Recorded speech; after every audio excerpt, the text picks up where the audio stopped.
সবাইকে নমস্কার জানিয়ে বলছি, প্লিজ দয়া করে কেউ কাউন্টিং এজেন্টরা এবং প্রার্থী ক্যান্ডিডেটরা তারা ভোটিং এলাকা ছেড়ে আসবেন না। স্ট্রং রুমে যেখানে কাউন্টিং হচ্ছে, মানে সেন্টারে, সেখান ছেড়ে কেউ আসবেন না। এটা বিজেপির প্ল্যান। প্রথম 2-3 রাউন্ডে আমি কালকে থেকেই বলছি যে ওদেরগুলো আগে দেখাবে, আমাদেরগুলো পরে দেখাবে। এবং অনেক জায়গায় 2-3 রাউন্ড কাউন্টিং করার পরে প্রায় 100টা জায়গায় কাউন্টিং বন্ধ করে রেখে দিয়েছে। এবং কল্যাণীতে ধরা পড়েছে 7টা মেশিন, যেখানে কোনো মিল নেই। এটা টোটাল ফোর্সফুলি সেন্ট্রাল ফোর্সকে দিয়ে চারিদিকে তৃণমূল কংগ্রেসের উপর অত্যাচার করছে, অফিস ভাঙছে, জোর করে দখল করছে। এসআইআর নামে আপনারা দেখেছেন ভোট লুট করেছে যাতে যে সিটগুলো জিততে পারে। কিন্তু এখনও এমন 70টা সিট আছে, 100টা সিট আছে যেগুলো আমরা এগিয়ে আছি, সেগুলো বলছে না। টোটালটাই মিথ্যে নিউজ খাওয়াচ্ছে।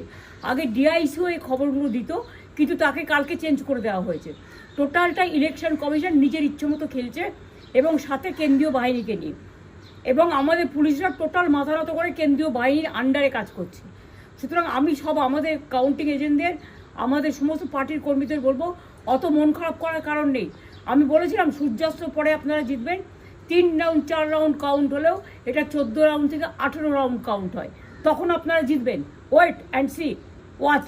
আমরা সবাই আপনাদের সাথে আছি, আপনারা কেউ ভয় পাবেন না, নিশ্চিন্তে থাকুন। আমরা বাঘের বাচ্চার মতো লড়াই করে যাবো।